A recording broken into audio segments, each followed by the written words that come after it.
오늘은 그리스도 안에 있는 참된 복, 이런 점을 함께 말씀 나누려고 합니다. 제가 오래전에 재미있게 읽었던 책이 한 권 있었습니다. 그것은 하마터면 열심히 살 뻔했네 라는 그 책입니다. 이 책이 처음 이제 나왔을 때 그의 1년 동안 베스트셀러 자리를 굳건하게 지키면서 많은 독자들에게 사랑과 인기를 받은 그러한 책이었습니다. 아마 여러분들 중에도 읽어보신 분 계시리라 생각하는데요.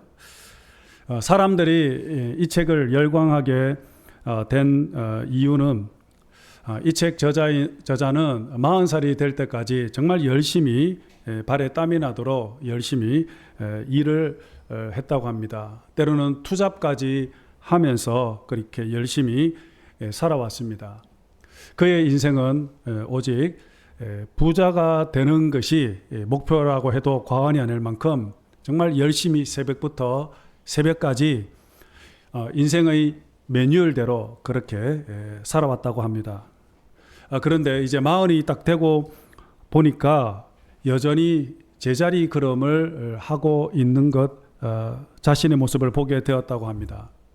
그래서 그는 이제 40이 된 기념하여 그래서 다니고 있는 회사를 퇴사를 하고, 그리고 이제부터는 내가 이 세상에서 열심히 살지 않겠다라고 그렇게 다짐을 했다고 합니다. 이제부터는 남들이 사는 그러한 인생이 아니라 내가 원하는 인생을 살아야겠다라고 그렇게 결심을 했다라는 것입니다. 사람들은 부자가 되면 잘 사는 것으로 그렇게 생각을 하여 열심히 달려가지만, 저자는 자기가 40이 되고 보니까 부자가 되는 것이 결코 잘 사는 것이 아니다라는 것을 깨닫게 되었다고 합니다. 그래서 이 책에 보면 이런 내용이 있는데요. 나는 어디로 이렇게 열심히 가고 있는 걸까? 아무리 생각해도 내가 어디를 향해 달려가는지 알 수 없었다. 그래서 멈춰섰다. 그리고 나는 부자 되기를 포기했다. 나는 여전히 돈을 좋아하고 돈이 필요하지만 돈을 인생의 목적으로 살지 않겠다. 여러분, 우리는 흔히들 부자가 되면 잘 사는 사람으로 생각을 합니다. 하지만 이것은 틀린 표현입니다. 부자는 돈이 많은 사람이지 결코 잘 사는 사람이 아닙니다. 돈이 없어도 잘 사는 사람들이 많이 있습니다. 반면에 부자 중에서도 잘 못 사는 사람들이 있습니다. 그래서 우리가 돈을 많이 벌어 부자가 되는 것도 중요하지만, 그러나 더 중요한 것은 내가 잘 사는 것입니다. 그러면 여러분, 우리는 어떻게 하면 잘 사는 것일까요? 우리가 잘 살기 위해서는 먼저 복을 받아야 합니다. 복이 있는 인생이 되어야 한다는 것입니다. 사실 우리 모두는 다 복을 좋아하지 않습니까? 하지만 정말 진짜 복, 참 복을 받아야 합니다. 여러분, 이 참 복은 바로 하나님이 주시는 복입니다.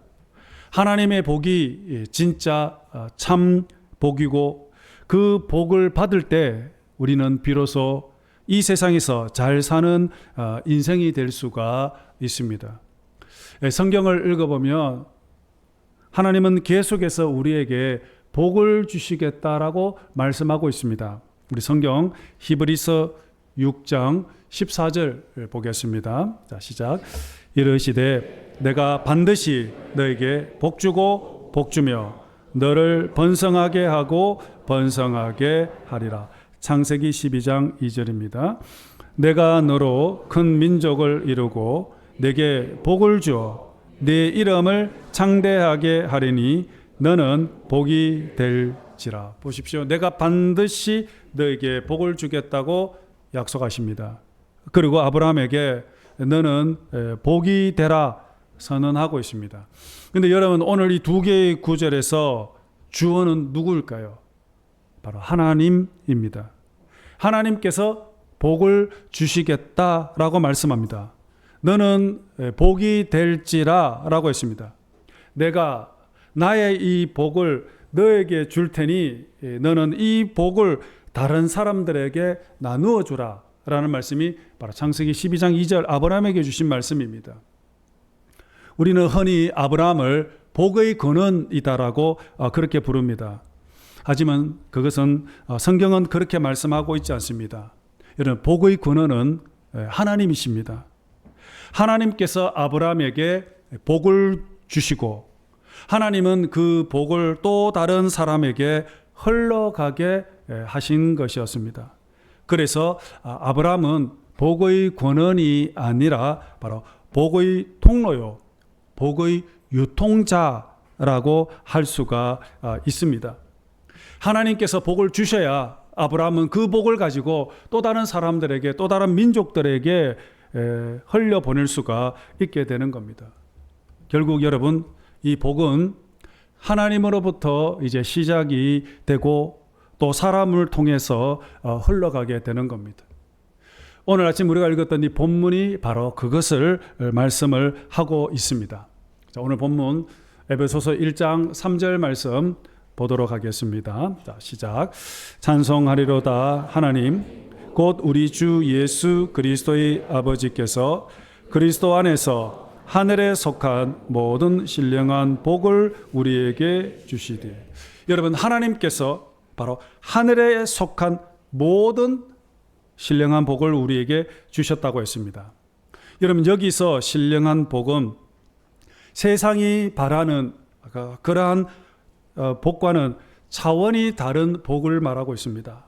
여러분, 우리는 복을 생각하면 어떤 걸 생각합니까? 대부분 부자가 되는 것으로 생각하지 않습니까? 복받아 부자 되세요. 그리고 물질을 많이 받아야 복을 받은 것으로 생각합니다. 성공하고 출세해야 복받은 것으로 생각을 합니다. 반대로 건강하지 못하고 병들고 실패하면 복을 받지 못했다라고 그렇게 생각을 합니다. 그러나 여러분, 이것은 사탄이 주는 거짓 메시지입니다. 우리들은 이 세상에 눈에 보이는 것을 복으로 생각을 하지만 성경은 그렇게 말씀하고 있지 않습니다. 진짜 복은 바로 하늘에 속한 복, 신령한 복이라고 말씀하고 있는 것입니다. 오늘 성경을 보면 하나님께서 모든 복을 주신다고 하고 있습니다. 모든이라는 거 있습니다. 그리고 영어 성경에 보면은 has blessed 과거형으로 기록을 하고 있습니다. 즉 하나님께서 이미 모든 복을 우리에게 주셨다라고 선언을 하고 있습니다. 과거에 벌써 이미 우리에게 복을 주셨고 우리는 벌써 이미 그 복을 받았다라고 말씀하고 있습니다. 여러분, 이게 무슨 뜻입니까? 그러면 하나님께서 언제 우리에게 복을 주셨다라는 것입니까? 오늘 본문 3절 말씀 보시면은 계속 말씀하죠. 그리스도 안에서 하늘에 속한 모든 신령한 복을 우리에게 주셨다고 그랬습니다. 그리스도 안에서. 그렇습니다. 여러분, 하나님은 우리들에게 신령한 복을 그리스도 안에서 주셨습니다. 이 말은 우리가 하늘의 신령한 복을 누릴 수 있는 유일한 방법은 바로 그리스도 안에 거하면 된다라는 그런 뜻입니다. 우리가 예수님 안에서 하늘의 신령한 복을 받을 수 있습니다. 그러므로 여러분, 우리가 복을 받기 위해서는 반드시 예수님 안에 있어야 합니다. 왜냐하면 예수님은 우리의 인생의 최고의 복이기 때문입니다. 예수님 안에 바로 하나님의 모든 복이 숨어져 있기 때문입니다. 탈무드에 보면 이런 이야기가 있습니다. 어느 아버지가 이제 곧 죽게 되었습니다. 그래서 죽기 전에 이제 재산을 상속을 하는데 자기 집에 있는 노예에게 아버지의 재산을 모두 다 물려준 겁니다. 그래서 아들은 그 사실을 알고 아버지에게 찾아가서 따지면서 불평하면서 아버지, 왜 아버지의 재산을 내게 안 주고 저 노예에게 다 주시는 겁니까? 그렇게 따지자 아버지가 아들에게 그래? 그러면 내가 너에게 내 재산 중에 하나를 줄 테니까 너는 그 재산 하나를 선택을 해라 라고 말합니다. 그러자 여러분, 아들은 아버지의 재산 중에 무엇을 선택했을까요? 노예를 선택했습니다. 왜 노예를 선택했습니까? 바로 이 노예는 아버지 재산을 다 가지고 있고 이 노예는 아버지의 소유이기 때문에, 그래서 그 노예를 소유한다는 것은 결국 아버지 재산을 모두 다 자기가 가질 수 있기 때문입니다. 이게 탈무드에 나오는 얘기입니다. 그렇습니다. 여러분, 하나님은 하늘에 신령한 그 복을 예수 그리스도 안에 숨겨 놓았습니다. 우리는 예수님 안에서 바로 하나님의 그 모든 복을 우리가 받을 수 있습니다. 그러므로 우리는 예수님을 꽉 붙잡고 있어야 합니다. 예수님을 잃어버리면 모든 복을 우리는 잃어버리게 되는 것입니다. 여러분, 신앙생활, 믿음생활 한다는 것이 뭘까요? 여러분, 이것은 교회 다니는 것을 말하지 않습니다. 여러분, 믿음생활을 한다는 것은 내가 예수님 안에, 예수님은 내 안에, 그래서 예수님과 하나가 되어 살아가는 것, 이것이 바로 믿음생활을 하는 것을 말할 수 있습니다.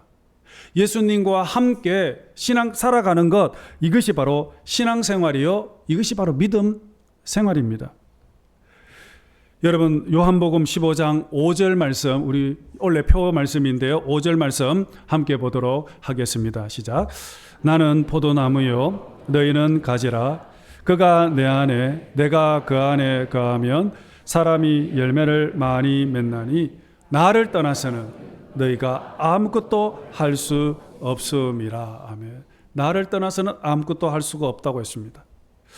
우리가 예수님 안에, 예수님의 내 안에, 내가 예수님과 함께 할 때 그때 풍성한 열매를 많이 맺게 된다고 했습니다. 예수님을 떠나면 우리는 아무것도 할 수가 없습니다. 잘 못 사는 인생이 된다라는 것입니다. 그러므로 우리는 예수님을 잃어버리지 않도록 예수님을 날마다 꼭 붙잡고 우리는 그렇게 살아가야 합니다. 마태복음 13장에 보시면은 예수님께서 천국 비유를 하신 내용이 나옵니다. 그래서 마태복음 13장을 천국 비유의 장이라고 하는데 거기에 7개의 천국 비유가 나옵니다. 여러분이 다 아시는 씨 뿌리는 비유, 그리고 겨자씨 비유, 누룩 비유, 진주 비유, 뭐 이런 7가지의 비유가 나오는데 그 중에 밭에 감추인 비유가 나옵니다. 마태복음 13장 44절 우리 함께 읽어보겠습니다. 자, 시작. 천국은 마치 밭에 감추인 보화와 같으니 사람이 이를 발견한 후 숨겨두고 기뻐하며 돌아가서 자기의 소유를 다 팔아 그 밭을 샀느니라. 아멘. 여러분, 이 비유는 천국 비유인데 또 이 천국 비유의 주체는 바로 예수 그리스도입니다. 그리고 여기에 감추인 보화는 천국을 나타내기도 하면서 동시에 예수님을 의미하기도 합니다. 여러분, 이 비유의 의미는 뭐냐면 어떤 사람이 밭에 보화가 숨겨져 있다는 것을 알게 되었습니다. 그래서 이 밭을 사면 저 보화가 내 것이 되는 겁니다. 그래서 집에 돌아가서 전 재산을 팔아서 이 밭을 시중보다도 배로 주면서 3배 주면서 밭주인에게 이 밭을 내게 팔아라. 내가 값을 많이 쳐줄 테니까. 그렇게 해서 이 사람이 비싼 돈을 주고 아마 밭을 구입을 했는 것 같습니다. 여러분, 왜 이 사람이 자기의 전 재산을 팔아서 밭을 구입을 하는 겁니까?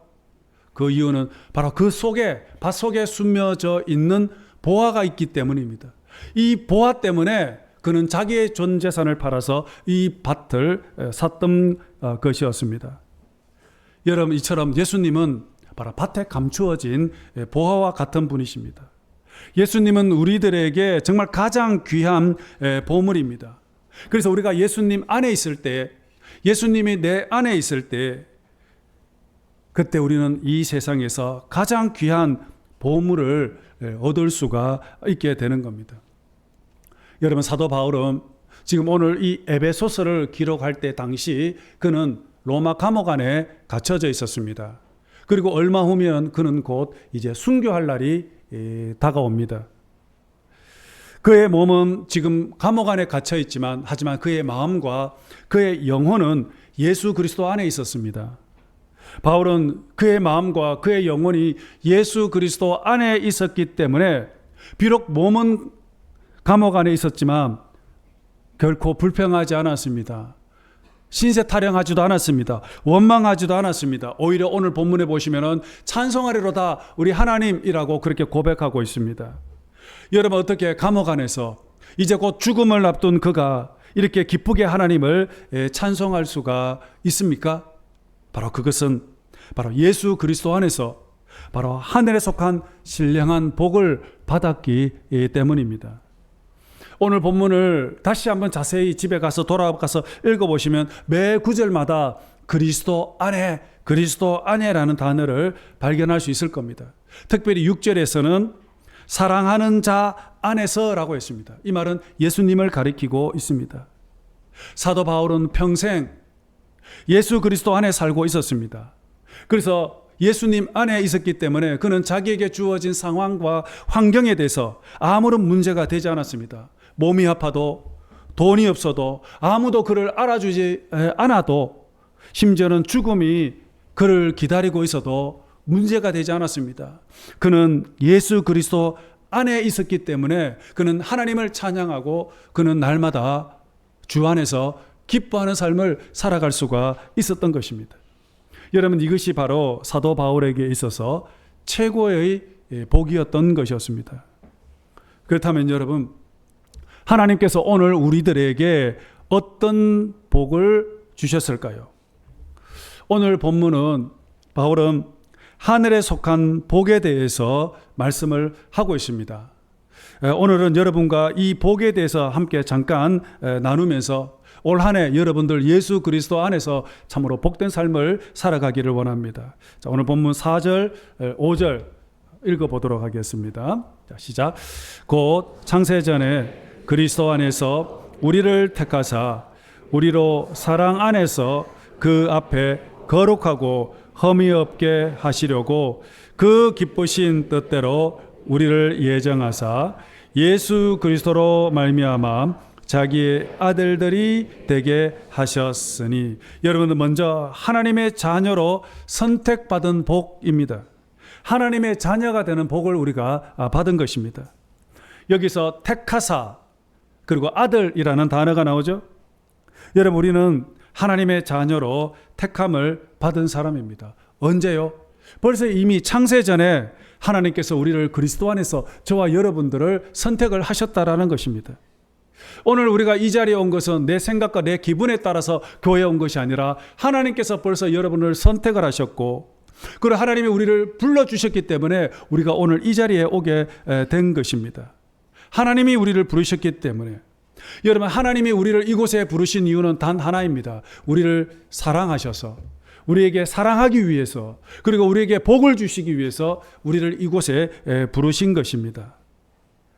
여러분, 하나님이 우리를 선택하고 부르신 것은 우리를 자녀를 삼으시고 또 자녀에게 많은 하나님의 복을 주시기 위해서입니다.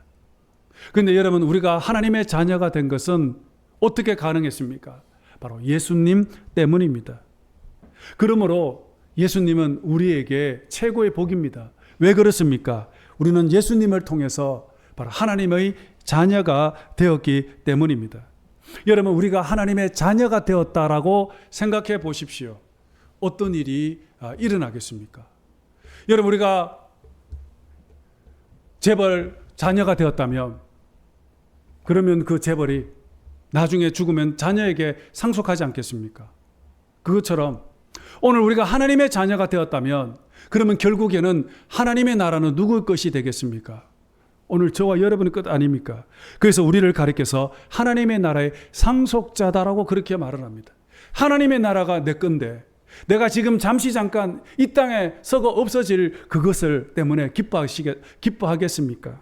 오늘 내 손에 들어있는 그 돈 몇천만 원, 몇 억 때문에 기뻐하시겠습니까? 잠시는 기뻐할 수 있겠지만 그 돈은 내일이면 또 사라질 수가 있습니다. 그러면 우리에게 최고의 복이 뭡니까? 바로 우리가 하나님의 자녀가 되는 것보다 이보다 더 큰 복이 어디 있겠습니까? 그리고 오늘 또 두 번째 우리가 받은 복은 죄사함의 복이라고 했습니다. 자, 오늘 보면 7절 말씀 보겠습니다. 7절입니다. 시작. 우리는 그리스도 안에서 그의 은혜의 풍성함을 따라 그의 피로 말미암아 속량 곧 죄 사함을 받았느니라. 아멘. 그리스도 안에서 죄 사함을 받았다. 여러분, 이 세상에서 최상의 복은 죄 사함, 죄 용서함을 받는 복입니다. 우리가 하나님의 자녀가 될 수 있었던 것도 바로 예수님의 보혈을 통해서 우리의 모든 죄가 용서함을 받았기 때문에 우리는 하나님의 자녀로 다시 태어날 수 있게 된 것입니다. 여러분, 죄는 참으로 무서운 것입니다. 죄는 하나님과의 관계를 끊어버립니다. 죄가 있는 이상 우리는 더 이상 하나님의 은혜를 받을 수 없습니다. 그리고 이 죄는 계속해서 하나님과 멀어지게 만들고 벽을 만들어 버려서 이 죄 때문에 우리는 하나님께로 가까이 갈 수가 없습니다. 여러분, 성경 보면 아담과 하와는 하나님의 복을 받고 에덴에서 참으로 부족함이 없는 풍성한 은혜로운 삶을 살았습니다. 그런데 어느 날 죄가 그들에게 들어오면서 어떤 일이 생겼습니까? 죄가 그 땅에 들어오자 하나님께서 아담과 하와에게 제일 먼저 했던 말이 뭔지 아십니까? 너는 흙이니 흙으로 돌아갈지라는 그런 선언이 듣게 된 것입니다. 다시 말하면 죽음을 선언한 것이었습니다. 여러분, 아담과 하와는 하나님의 생기로 지음을 받았습니다. 하나님의 생명으로 창조된 자입니다. 그런데 죄가 들어옴으로 말미암아 아담과 하와를 다스리자, 죄가 아담과 하와를 다스리자 하나님의 생명이 떠나가고 죽음이 그들의 삶을 지배하게 된 것입니다. 그런데 여러분, 하나님께 너는 흙이니 흙으로 돌아가라 라는 그 말씀을 아담이 듣자마자 바로 그 다음 구절을 보면 아담이 어떻게 하신 줄 아담의 반응이 뭔지 압니까? 바로 자신의 아내 이름을 하와라고 이름을 짓습니다. 성경에 보면 이 하와의 뜻이 뭐냐면 생명이라는 그런 뜻입니다. 왜 아담은 너는 흙이니 흙으로 돌아갈지다라는 그 죽음 사망을 선포받자 자신의 아내의 이름을 생명으로 지었을까요? 아마 그것은 하나님의 생명이 떠나가는 것이 두려웠을 것입니다. 죽음이 아마 두려웠던 것 같습니다. 그래서 아담은 죽음이 두려워 아내의 이름을 생명이라고 붙여서 스스로 아마 그렇게 위안거리로 삼은 것은 아닌가 싶습니다. 여러분, 과연 우리의 힘으로 누가 이 죽음을 해결할 수 있겠습니까? 누가 자신의 능력으로 죄의 문제를 극복할 수가 있겠습니까? 내 능력으로는 불가능합니다. 그래서 이것을 알고 계시는 하나님께서는 바로 죄사함을 받을 수 있는 길을 열어주셨는데 바로 그것이 바로 예수 그리스도의 십자가 아닙니까? 오직 예수님의 보혈을 통해서 우리는 죄사함을 받고 그리고 그 죄사함을 통해서 우리는 하나님의 자녀로 다시 태어나고 그로 인하여 우리는 하나님의 나라의 상속자가 되어진 것입니다.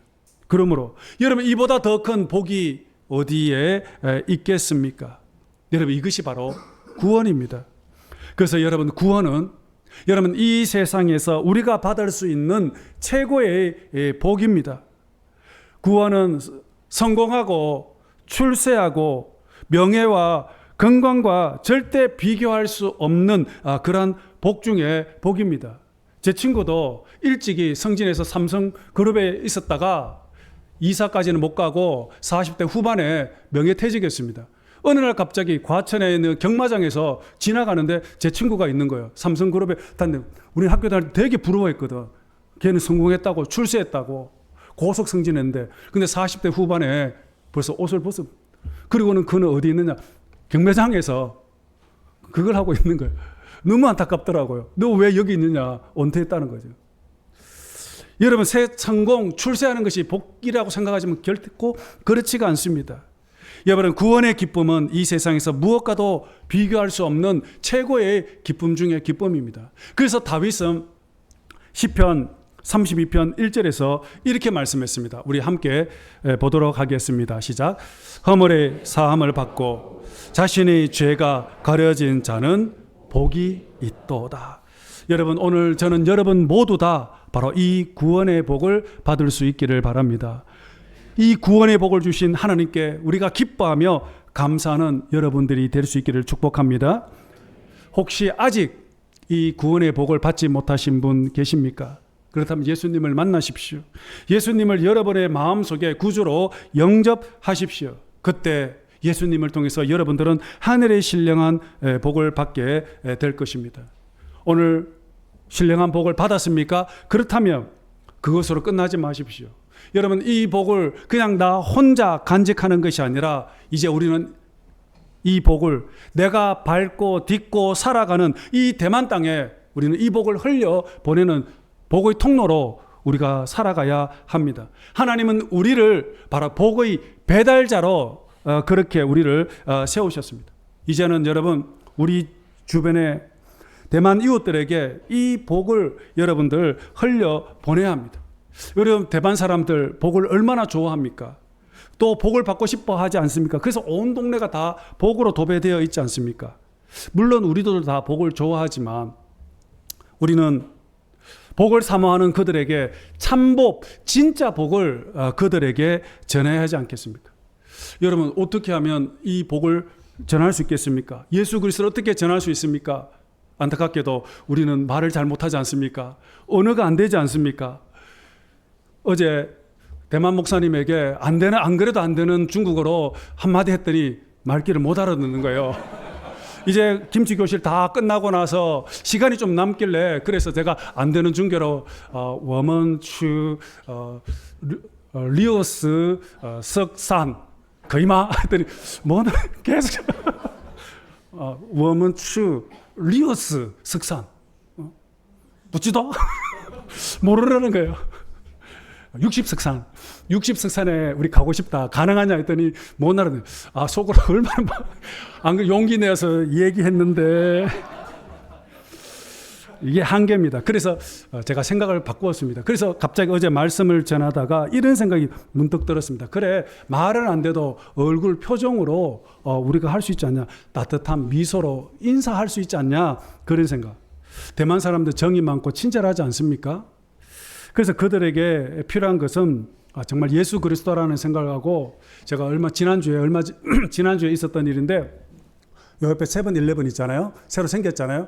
그래서 거기서 제가 매일 커피 한 잔을 이제 마시는데, 제가 커피를 마실 때마다 안 되는 중국어 계속 유일하게 쓸 수 있는 웬닌 짜이 찌두리 멍푸 무슨 뜻인지 못 알아듣겠죠? 이게 뭐냐면 그리스도 안에서 당신을 축복합니다. 이제 뭐 그런 말이에요. 그냥 니하오 그렇게 인사를 하면서 위엔니 짜이 찌두리 멍푸 그냥 한국말로 읽었더니 뭐 세세니 그러면서. 근데 어느 날 갑자기 커피를 사는데 돈을 안 받는 거예요. 왜 돈을 안 받지? 그래서 저는 그냥 받아왔죠. 그리고 그 다음 날 갔더니 또 안 받는 거예요, 돈을. 그래서 왜 안 받냐 했더니, 그래서 안 돼서 제가 이용숙 집사님한테 막 전화해가 통역 좀 해달라고 왜 이 사람이 돈을 안 받는지. 그래서 제가 그날 지난주에 2잔을 공짜로 받았습니다. 이렇게 축복하니까 대만분. 그래서 제가 다음 주에 빨리 그분에게 가서 이제 좀 빚을 갚아야 되는데, 이렇게 작은 미소와 인사 한마디가 그들에게 큰 감동으로 받았던 거죠. 나는 그리스도 안에서 당신을 축복합니다. 그랬거든요. 예수님 안에서 당신을 축복합니다. 그 한마디. 여러분, 그것이 그들에게 큰 감동이 아마 되었던 것 같습니다. 자, 우리 마지막 성경 구절 요한 3서 1장 2절 우리 같이 한번 읽도록 하겠습니다. 시작. 사랑하는 자여, 내 영혼이 잘됨 같이 네가 범사에 잘되고 강건하기를 내가 간구하노라. 아멘. 오늘 예수 그리스도 안에서 여러분들이 올 한 해 동안, 아니 평생 영혼이 잘되고 범사에 참으로 강건케 되고 하는 모든 일이 형통케 되고, 그리고 주님께서 여러분의 삶을 시냇가에 심은 나무처럼 철을 따라 날마다 과실을 많이 맺고 또 형통케 되는 그 아름다운 삶을 살아가시는 여러분 되시기를 주님 이름으로 축복합니다.